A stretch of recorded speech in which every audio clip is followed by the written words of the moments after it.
àgọ́ nílé ṣé kí n wọlé o.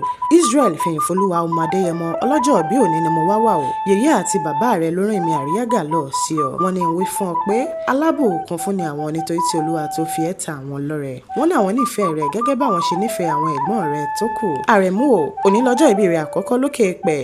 Lágbára Olódùmarè kò ní jẹ́ àṣemọ. Ọjọ́ lọ́jọ́ náà níwòye ọdún tó lọ nígbà tí yèyé ń gbin tò nínú ìyẹ̀wù tí bàbá ò lè sùn tí bàbá ò lè wò. Adúpẹ́ fún ọba adẹ́dàá ṣẹ̀dá tó jẹ́ kó wáyé tí ò fi kan gbà kan lọ́wọ́ wa. Ìyá ń bẹ, bàbá ń bẹ, ọmọ náà ń bẹ lálàáfíà. Àdúpẹ́ o. Israel fìyìn folúwa Adéyẹmọ ò wá ní nájà wérewére, ò ní nájà wàràwàrà, ò ní dìdàkudà, ò ní yàyàkuyà. Wá dẹni ńlá, wá dẹni iyì, wá di èèyàn pàtàkì, wá sì ṣe fún àwọn òbí rẹ jẹ láyé o. Òkú ayẹyẹ orí kádùn ọjọ́ tòní. Àrẹ̀mú o, òdìlé bàbá tó bí ọlọ́mọ. Ẹ̀yin lọmọ olówó òdòrò ọmọ ajífẹ́pẹ́ ṣeré, ọmọ àfojoojúmọ́ dára bí ẹ̀gbin. Owó òdòrò ọmọ aṣòro gbìmọ̀, ọmọ ajíbọ́ṣin. Ṣèbẹ́yìn lọmọ òwú lákàtì, òwú gbòǹgbò, òwú kì í ránró, òwú kì í ṣèkà. Àwí ìmẹ́nu kúrò ní tòwú.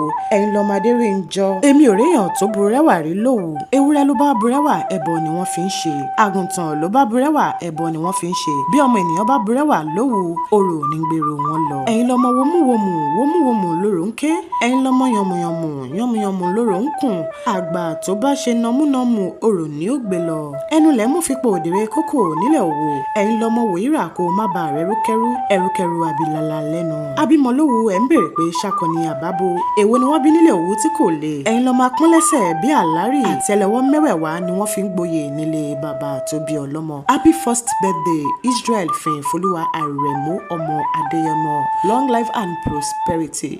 May you live long to witness many wonderful years on earth